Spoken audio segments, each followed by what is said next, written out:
Hey everybody, Mark here. Jessica here. And we are so excited for this episode today. As you may be listening to this as you're traveling home for Thanksgiving.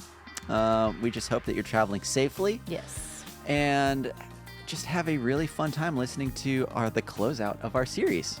In your lifetime. In your lifetime. Jess, we have tons of stuff going on. Yes. Coming up. So much. How can people get involved? What do we need help with? Where can we find information about this? Yes. Menlo.church.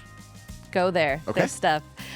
Specifically for this next couple months, Menlo.church/Christmas has everything going on. Okay. With our campuses going on there. So there's, we've got our classic Christmas concert called A Night of Noel. We've got Broom Ball for high schools, I think middle school and high school students.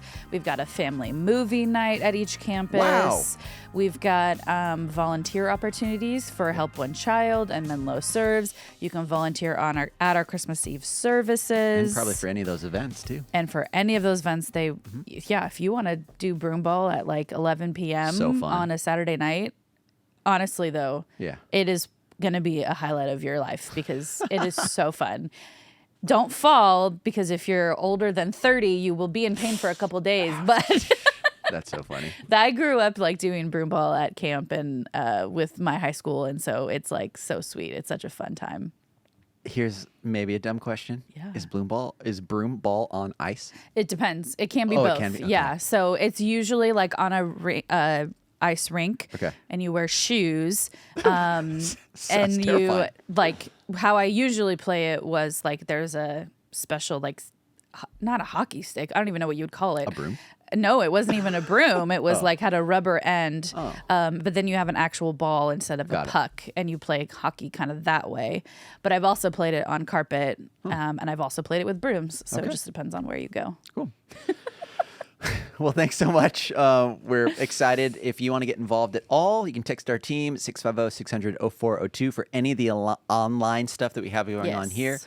And we're just so thankful for everyone's continuous generosity to help this online ministry keep going. Yes, totally. We're able to do this because of people that are volunteering with us and people that are giving. And we're just so grateful that in this season, people can be reached through the internet to help them feel less isolated and find ways to plug into community. So Yes, totally. thank you for making a difference. Thank you, and Mark, for making a difference you, in the Jess. online community. Thank you. And now let's bring on Phil to talk about stuff for the Menlo Midweek podcast. Hi, everybody. Mark here. Welcome to the Menlo Midweek podcast. My name is Mark. My name is Jessica. Phil's back with us today. Good to see you, Should we everybody. make it just that he gets to say, and my name is Phil? Yeah. I mean, I You don't can want do your own intro. Yeah, sure. I don't want to. He's going to be so extra and like have like a light show. Yeah, yeah, And sure. my name is... Yeah, perfect. That would be great. That would be That's great. totally me. And if you're listening to this as it comes out, happy almost Thanksgiving. Oh my gosh. So close. I'm so hungry close. already. I can taste the mashed potatoes. Favorite side dish? Mashed potatoes and gravy. Yeah. Is there another option? Yes. What? Anything Japanese. Because that's what I grew up with. Sure. On Thanksgiving? We would always have rice and like a Chinese chicken salad on Thanksgiving. Okay. And With, then, like, the And then regular- my mom would bring the mashed potatoes and Yeah, the yeah. cheesy potatoes, Yeah, and that sounds great, actually. sometimes we'd have sushi. Sometimes we would have we would make a fried. It was kind of. It's actually, I don't know if I've ever seen it anywhere else. We'd basically take teriyaki chicken, put it in a wrap, and then fry the wrap. So it's like an egg roll, but filled with teriyaki chicken. What kind of wrap? Like a Like an egg roll wrap or like a burrito? Like a tortilla? yeah, like an egg roll wrap. Okay. Yeah. So that was pretty good. Are you going to bring that next week for us? I can, but this year, check this out. My dad and my brother just went lobster Stop it. catching, diving. They didn't dive, hooping. I don't know what it's called, but they just went out of Catalina, and you can keep 7 lobsters a person, and so they have lobster. We're gonna do lobster and prime rib for Thanksgiving. I'm and coming I'm over so to your here for it. house. Oh my god. I'll try to bring some back up, to That be is honest, because fantastic. Heck yeah. they saved some for us as we're going to drive down. Okay. So if there's any extra, My there will gosh, be some. I I'll love bring you some. lobster. That my like all-time best meal. Yeah. Maybe not all time, but when my dad's parents passed away, they passed away like within a year and a half of each other. And so they had just kind of like one service for both of them. Yeah. And they had set aside money for the family to go out to dinner after Love to it. like a really, really nice restaurant. So my aunt was like, get whatever you want. And I was like, I'm getting the lobster with the risotto and an old fashioned. And it was That sounds. it was I incredible. don't know the last time I had lobster, to be gosh, honest. it was so good. Man, I'm so excited. Yes, I do. I actually grew up like I had a really weird thing, what most kids do with Yeah. texture, and I did not like mashed potatoes because Oh. my both sides of the family made it with lumps in it. I'm like, why would you have this yummy, creamy thing Yeah. and then ruin it with lumps? I just didn't understand it, but mashed Yeah. potatoes are delicious. I don't know if that's I think that's probably, I like it all so much. I'm so hungry now. I know. Me too. Well, we're praying that if you're traveling, you can get places safely. Yes. I know Thanksgiving can also be hard for a lot of people, especially if home wasn't the best growing up or there was a loss at some point during this season. So, thoughts and prayers for you as well. We talked a little bit about not doing it alone at the end of last episode, if you listen to that. And Yeah. so we are praying that you are not alone. And if you are, you can reach out to us, text our team, 650-600-0402. We'd just love to step in and pray for you Yeah, at any point. So, absolutely. praying for everyone to get places safely. And this was the last week of our In Your Lifetime series. Woo. We get to wrap it up and Wrap land it this up. plane and never think about legacy again. Right, Phil? I hope not. Did I miss out on the hope points not. of this? Maybe, maybe Okay, go check my out bad, a couple my of bad. the messages. But Yeah. yeah, we had a chance to talk a little bit about, hopefully what feels like forward momentum of what does it mean to share our legacy. And that's, we feel that weight as a community, as a church, and certainly celebrating 150 years. But then just for you as a person, maybe as your family, whether you're married or single, whether you connect to this on kind of the younger end of the age spectrum or the older age of the spectrum, that we are actually all leading and leaving a legacy in real time. And I think a lot of times we feel like we get a whole bunch of time in front of us before we have to worry about this. We've tried to tap into that a few times over the course of the series. And I would just say, I have a friend who's a pastor in Dallas at another church in our denomination named Brian. And Brian Dunnigan, amazing dude. And 43 years old, dies in his sleep. And nothing was wrong with him. He's a healthy guy. And I think the beauty of Brian's story is that he did lead and leave an incredible legacy. And it would have looked a lot different if he would have said, I'll deal with that when I'm in my 60s. But there is a sort of compound interest to our life and the faithfulness we live. And, kind of this idea in the message of we want it to be, hey, do what I say, not what I do. Let me live a disconnected life between what I say I am and what I really am, or what I say you should be and what I model. But the actual unshakable reality is that the legacy that we're modeling is the one that we're multiplying. That is the one that our kids are going to follow. That is the one that our closest friends are going to emulate. That is the one that coworkers are going to see, and whether you realize it or not, start following pieces of. And so if you're not happy about that, the answer isn't first, how do I say something different? The answer first is, how do I live something different? Yeah. And so we got to see Paul give that instruction to Timothy as well. Yeah. There's definitely a piece in intentionality there. Yeah. Where we have to be mindful of not only what we're doing today, well, I guess, yes, mostly what we're doing today, not an expectancy of I'll do this in the future later, or when I get X thing, then I will start behaving or acting in this way. And so how can we be intentional with modeling what we have? Maybe if we're not in a place where like, what does that look like if we're not like, I don't know if I'm modeling things well. Yeah. I don't know if I'm in a spot where I want to replicate what and how I'm living. I think also too, I was thinking of like when I was leading students, you're very aware of how you're modeling your life because you know that there are people watching you. But when you're not in that season, then also what does that look like too? Of like, people aren't watching me, and there's no one paying attention to me. Yeah. Yeah. Well, and I think you're right. Whether it's maybe you're serving with kind of a next gen environment, or you have like relatives that are kind of looking at you. It's funny with social media, right? Because some of the things that we used to feel like were private now we broadcast, right? And so, hey, how, do I feel good about what people see in my life and my day to day? But I also think that, that the sort of the question of integrity is the question is, who are we when no one is watching? Yep. And I think the spiritual principle of that is that person, as much as we don't want to admit it, is a part of who we are. Now, I wouldn't say so cynically that that's who you really are, but I do think that's a part of who we are. And whether we want to admit that or not, I think being able to say, what is the lowest common denominator of my character right now? And what does it mean for me to really start to address that? And for some people, maybe that's spiritual direction. For some people, maybe that's a counselor. For some people, that's just as basic as getting into a life group. For some people, that's developing a regular practice in your life of connecting with God. We talked about one last week with Examine. But maybe that for you is just, I'm going to start a devotional, right? And it's going to be Advent season. It's an amazing time to get an Advent devotional and just start a daily practice. Come out. Perfect. Yeah, start a daily practice of connecting with God. And like, I think, I'm not saying do all of that. I'm saying do any of it. Like just pick one that God might be able to use it as a flashlight to look at some things in your life. And then the great news is, if you're a follower of Jesus, you have the Holy Spirit inside of you that wants to empower, is waiting to empower you to live a transformed life. And so I do think that it can feel overwhelming, but as much as it, there's a dental term that maybe we've talked about before called bifurcation. Yeah. Oh, yeah. And so I think there's this tendency we have to say, well, I'm going to just continue to prop up the stuff in my life that's good. And you know what? Like the sort of unavoidable, really hard stuff that I don't want to deal with, I'll just let that continue to flounder.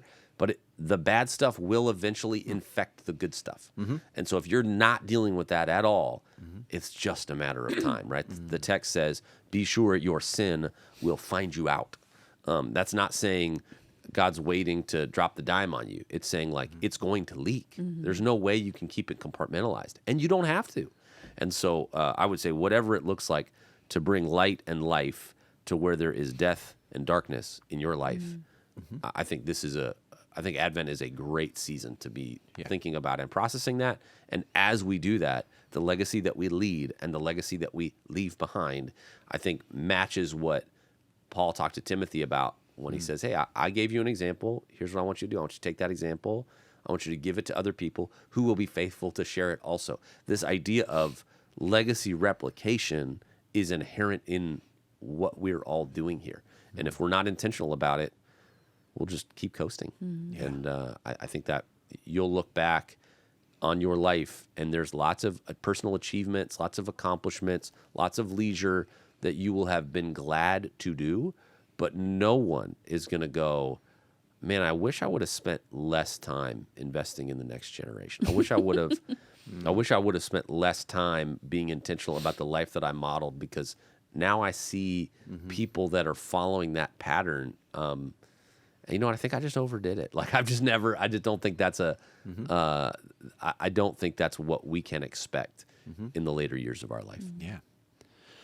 You answered a lot of the questions that I was going to ask during that. So that was great. You're welcome. When we're thinking about this idea of modeling to multiply, are we thinking about the modeling? Are we thinking about the multiply? What is our focus, and a lot of times you can see on social media people trying to sell things, trying to multiply what they're doing. But I don't know if what they're selling is actually modeling things well. Right. So is modeling and living a life pursuing Jesus is a byproduct of that, people catching on and saying, I want to live like that? Is there something infectious about someone that is pursuing God? Or is it someone that's saying, hey, I have this thing going on, and it's such a big part of my life that I need to share this with you. I need to talk to you about Jesus. So how can we approach this in a way that we aren't selling something, but also modeling it well and multiplying well? Which comes first? Yeah, that's the thank you. Yeah.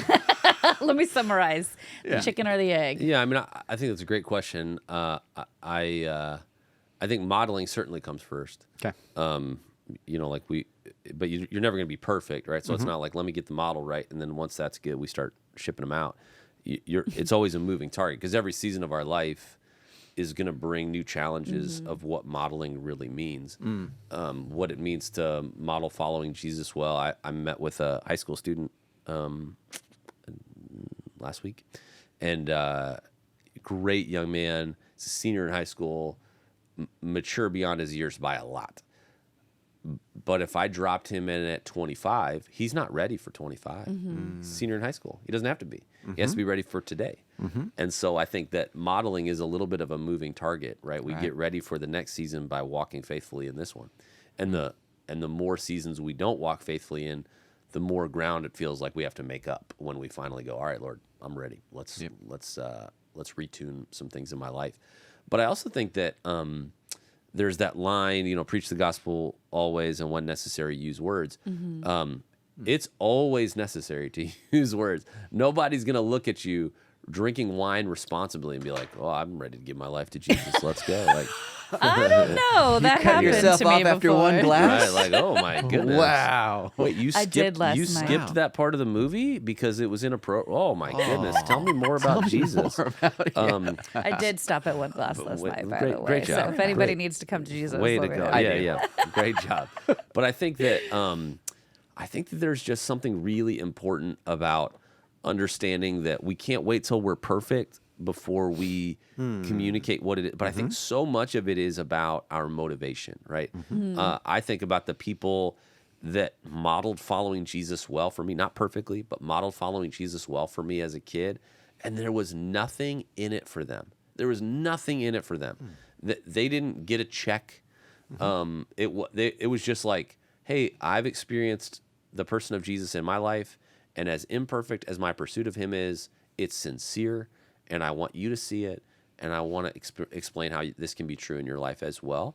And so because I've experienced that, I want other people to experience it. And if you've ever had it before where you've had a chance to pour into somebody, and then over the course of years and years, you watch that person grow up and pour into others. There's nothing better in life than that. Nobody knows my name. They know that person's name. But I get to look at it and say, God, this plan that you have of following you, it actually works. I think that, to your point, Mark, I think that's a fair, when we watch, I was just talking to Alyssa about this, that I think before COVID, it felt like multi-level marketing schemes were everywhere. It was just like, hey, would you like an interesting investment idea? Like, no, stop, please don't. And it felt like it was all style and no substance. Right. And it was like, well, here's what we have the best athleisure clothing in the world. And you can get your first pair of pants for 10 cents. And then I'll ship a truckload of them to your garage and you sell them to your family and friends and you're a millionaire. And it felt like, man, it just feels like so much dirty kind of bait and switch. What's really happening? And I think that it didn't feel sincere. Right. And so I think that our motivation, is it for personal gain? Is it for the good of other people? Is it a sincere expression of my own life? I think those are all really important questions that become a set of inventory questions, not we ask them once and then we're done, but regularly going, all right, Lord, do I care more about this person's approval? And so therefore I'm going to change how I act, behave, or what I say. Or do I care more about their eternal destiny and relationship with you? My relationship will be different with them depending on how I think about that. And so, I think that we will all drift towards a version of sort of cultural Christianity where we are secret agents for God. And I just think God wants something so much better for us than that. Yeah. I do think of, even like with social media, some of the influencers or whatever I follow, you can tell when they are trying to get more followers versus you can tell when they're just being their authentic self and just want to share their life with people, share what they're going through, share what they have. And they're like, I don't care if there's people watching this. Even if there's one person that's watching this and that they can relate or whatever, I feel great about that. I think that's kind of how I look at what you were saying. It's really clear when someone's just hey, like and subscribe, follow, do all these things. But then it's like when people are actually authentic and just want to like share and be there, you can see that difference. And I'm always more drawn to the authenticity part of it. And so I think that, you know, just another example of how clear it is when you're modeling for like, just because you are a Christian and that's where it is, instead of like, I got to model so that people will follow me and that people will follow Jesus. It's very clear, I think. Well, and I mean, our motivations can shift over time too. So if we're not regularly asking that question, I think sometimes we can even deceive ourselves. You know, Right. I talked about in the message, we're like in this weird place where Silicon Valley believes so much in itself, and the power to change the world is sort of wrapped up in so much of what we think of as innovation and technology companies and all that stuff. Like, I think Sam Bankman-Fried probably started out genuinely trying to democratize financial currencies around the world, right? I think that Elizabeth Holmes probably genuinely started out trying to express what does it look like to help people by making blood testing much easier and more accessible. We have so many examples where what started likely as this altruistic positive motivation, and over time it sort of drifted, because it can drift for all of us. And so I think being able to regularly look back and say, hey, are my motivations still that? Are they still sincere? Is this really still for the good of other people? And some of that is letting people in our life point out when they're not going to be like, hey, I think that your motivations have changed. But being able to say like, hey, what have you observed in me over the last 6 months? Man, you know what? I'll be honest. Like, it feels like you're more interested in what other people think of you than you used to be, right? And so having people around us that we give permission for that kind of feedback, I think can create kind of the traffic lights in our life that help us to slow down, to stop, to reflect, and maybe to try something different. Because if we expect to be able to detect it and fix it on our own, we likely will not. Yeah. So much of what I thought about legacy as we were going through this, I had to relearn how I approached that, because I always thought it was stock up what you have now, so eventually other people can inherit that. Yeah. But within the last 3 weeks, that's kind of shifted to no, like, take inventory of what God has given you to do today and try to live in a way that is open to what God wants you to do with that in that moment, in that conversation, in that first waking moments of the day. Am I reaching for my phone? Am I reaching for something that I know that's going to set my day off with reflection or something like that? And so when we're talking about trying to share a legacy with those around us,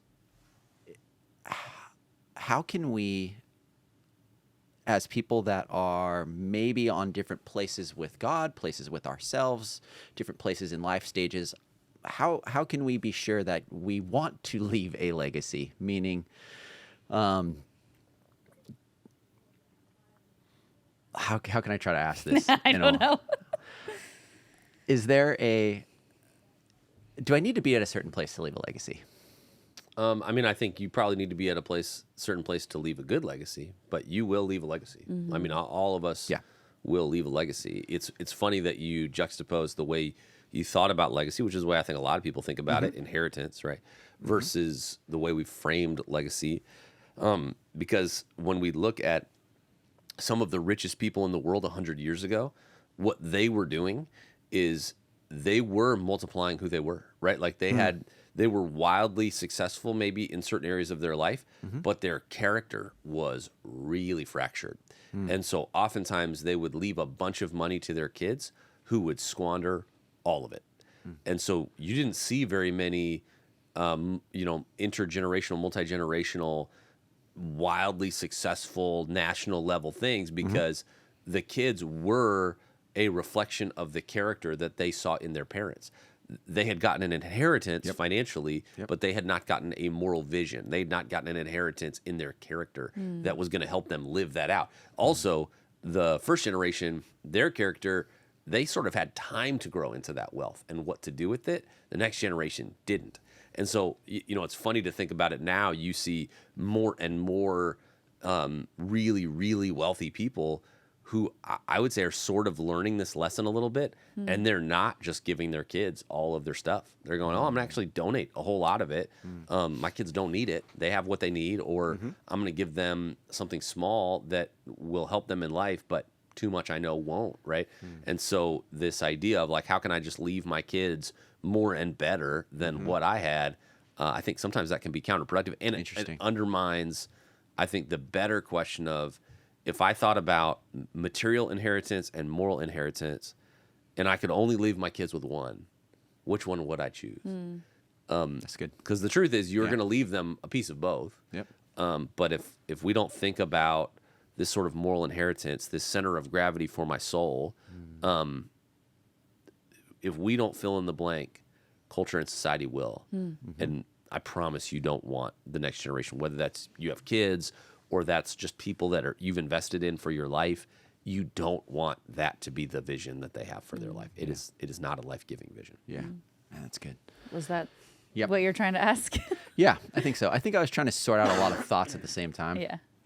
But that really hit at the heart of what we've been talking about, which is leaving a legacy. And so as we are exiting of this series, any thoughts and reflections or things that you absolutely want people to take away from this before we start looking ahead to Advent, which is a journey in itself and a legacy in itself. And so let's just take a moment and reflect.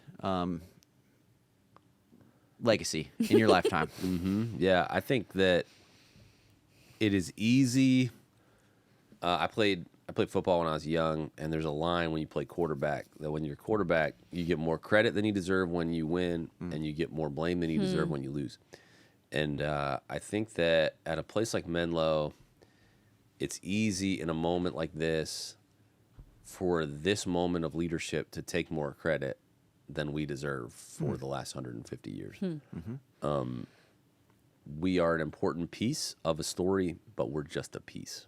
Yeah. And I think that your life, whatever season or situation you're in, you're a piece of where your story is right now, but there have been generations that have led up to where you are. And by God's grace, there will be generations that flow, whether that's your own biological family or the kind of ripples of influence you have in your life.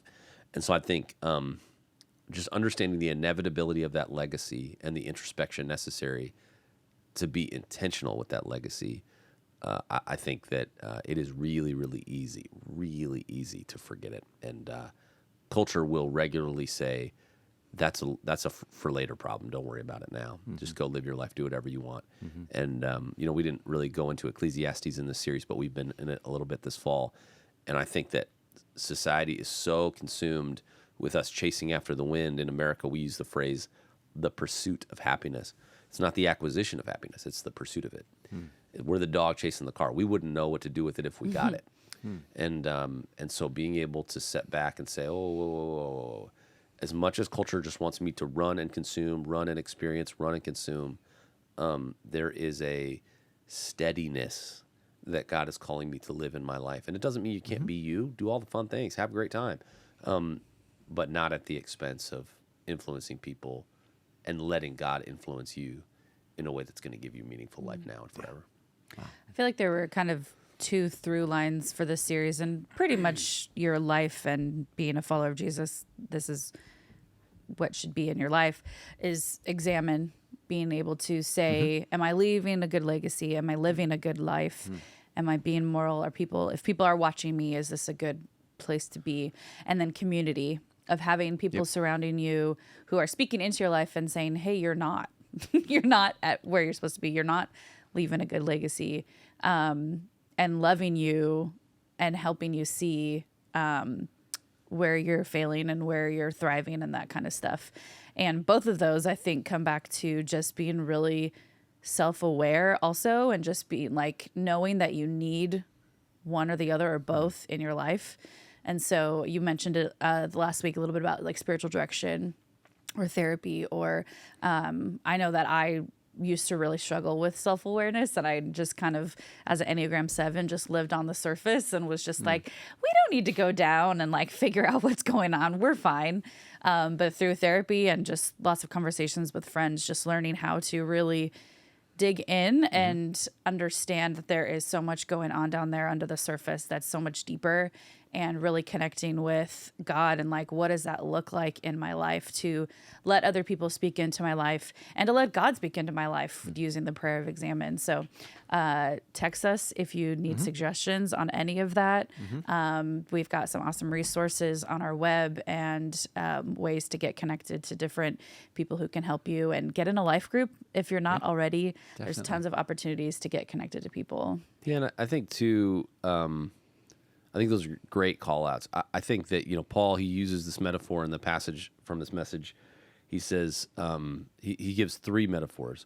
He talks about us as soldiers who don't get entangled in civilian pursuits. He talks about us as athletes who don't get crowned unless we compete according to the rules. And he talks about us as hardworking farmers who ought to have the first share of the crops. And I think those are really helpful metaphors to sort of give ourselves permission in some of that introspection and examine, to be able to say, first, that there are going to be things I don't focus on or focus on less if I'm going to focus on God more. We want a life that's additive. We want to go like, how do I just add another thing to my day? How do I add another thing to my week? And there is only so much time in your day, like we have to make choices of priorities, and you'll decide if this is the one you want to live. And it's not necessarily I'm going to make my priority a legacy. I'm going to make my priority faithfully following Jesus every day. And if I do that, it will shape my legacy. And I think the idea, the one that I really want to leave people with around this idea of a hardworking farmer is that farmers work really, really, really hard. Like if you've met a farmer, it's unbelievable. But they are doing very little of the work to generate growth. Basically, they're just like sort of setting up all the things in their life. They're, tilling the soil, they're planting seeds, they're setting it up. But especially if it's one where they're depending on rain, right? The condition of the soil, the rain, the sun, all of those factors are not things that a farmer can control. And so in your own life, I would just say to position yourself to recognize God wants to bring the rain. God wants to till the soil of your heart and life. God wants to bring the warmth of the sun to your life. And so don't feel the pressure to be the farmer from beginning to end that does everything. You can't. You're just saying, God, how do I make room in my life to receive the nutrients that you long for me to live with? And for some of us, I think one of the places we get stuck is we feel responsible to do our part and God's part in spiritual renewal. And that just isn't what we see in the text. And so I'm thankful for those call outs from Paul. That's so good. I think it's good to dive into the farming stuff because probably most of us here don't have any sort of background or know anything about farming. I grew tomatoes. It's good. Good work. Good work. Way to go. Proud What's of you. the fishing metaphor of that? Right. The fishing metaphor would be that you can have a really good lure. Yeah. You can be at the exact right spot in the water, but you can't control the weather. Nope. Can't control the current. And you can't make the fish bite. Yeah. Lots of it that's out Live of your that story. That is my fishing career. Yeah. Now I get it. Yeah. But the idea of the preparation for you to do the things in order for God to enter into the story. And that's really what Christmas is. It's God Absolutely. entering into our Segue story. king, ladies and gentlemen. Emmanuel, God with us. And that's where we're headed next. That's exactly right. Woo! Yep. So can I'm you ready. give us a little preview of what's to come? Yeah, so there are a couple ways to do series like Christmas, right? You can go pretty high church where you're thinking about this through very traditional lens. And we did some of that a year ago. And then you can do something that's maybe a little bit more nostalgic fun. That's what we're doing this year. And so we're going to do a series called Christmas at the Movies, where we're going to take some prophecies from the Hebrew Scriptures about Jesus, some from the story of the incarnation, and then we're going to take each week a specific Christmas movie and highlight how a lot of what we think about as Christmas movies actually they really kind of come from this bigger story of God's love for us. That's why they're Christmas movies. Die Hard notwithstanding. So There's the story in there for sure. Yeah. So each week The you'll Gospel of Bruce. yeah. Each week you'll show up and you'll hear kind of this, hopefully this Christmas movie that evens the playing field, even if maybe you invite somebody or somebody comes around Sure. Christmas time that's not a Christian, which happens actually quite a bit. And then we'll bridge into what does this mean for you as you once again position your heart to anticipate and commemorate Jesus' birth 2,000 years ago. I think a lot of what we do around this time of the year pushes us to go really fast. And I think what we want to do with a little bit of nostalgia in our tool belt is slow us down, look backwards, process and be thankful, and let that inform the pace of everything else we're doing, so that we can be sort of the non-anxious presence, the unhurried friends in relationships around a table at Christmas, as we're thinking about that gift we want to give someone, as we're thinking about showing up to the office party. Like, the stakes are so high for us to show up as followers of Jesus well in this season, and hopefully we'll help you do just that. Are we sharing the movies? Go for Or it. do you want them to be a surprise?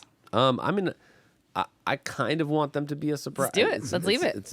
But they're going to be fun ones. I think Yeah. everyone, even if you haven't seen every movie, you have heard of every movie, and the recap will get you there. So, Yeah. There's a lot happening this Christmas season. We've already got menlo.church/Christmas is up and running on our website, and there is so much happening. There's different opportunities to serve with Menlo Serves, as well as Help One Child Giving Tree. We've also got Christmas decorating. Each campus is doing, I believe it'll be November 19th. Yes. Has that passed already?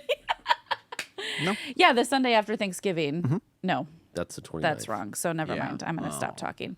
But there's we need volunteers for our Christmas Eve services. Menlo Park is having 6 services. The other campuses are having 3. So we always need volunteers for that. So make sure you go to our website and look at all the fun things happening. We have our normal, our legacy service. Anton leads. Called the Classic Christmas Concert. Yeah, It's a little so different fun. this year, called A Night of Noel. It's a little more stripped down. It's not as big of an orchestra, but it's still led by Anton, so it's still going to be incredible. I'm going to be there. My I'm gonna daughter's be helping. there. It's so fun and beautiful. I didn't We've get the invite to play any instruments yet, so I'm sure Oh, I I'll think- be playing up there at some point. Yeah, when they send those probably. over. Yeah. Yeah. There's stuff for students. There's family movie night for kids. There's just so much happening to get you connected to Menlo and help you take your next step and serve. So again, menlo.church/Christmas. So good. Do it. And thanks, Jess, for always providing all the details. You're welcome. right. That's so good. Phil said it best last Menlo midweek, and I'm going to try to parrot his language and incorporate it into what we're saying during this season. As the season can be fun, family building, community, but it could also be isolating as well. And so if you are a longtime listener and attender of online things here at Menlo, but haven't taken a step yet to join a campus or reach out to join a serving team on Sundays online, or get in a life group that either meets, online or at a campus as well, this would be a great time of year to do so. We believe that God has so much for you when you join into community. And so we're hopeful and praying that you can feel encouraged enough to take a step. If you need any more encouragement, you text our team, 650-600-0402. I would love to help you take that step. So we're excited. Phil, thanks so much for everything. And Happy Thanksgiving. Christmas is almost here. Cue the Christmas music, everyone. What about Thanksgiving music? Yeah, we need... What is Thanksgiving music? we just Bob's skipped right over Burgers that. TV show. They have a Christmas episode Thanksgiving episode every year. They've got a couple songs in there that are pretty good. Okay, we'll throw one I think of there's those an in. Adam Sandler song about Thanksgiving. Perfect. Are Okay. you sure it's not about Hanukkah? I know, right? There is one, but I think he has There's a Thanksgiving one too. Yeah. Perfect. good. Well, happy Thanksgiving, everybody. See ya.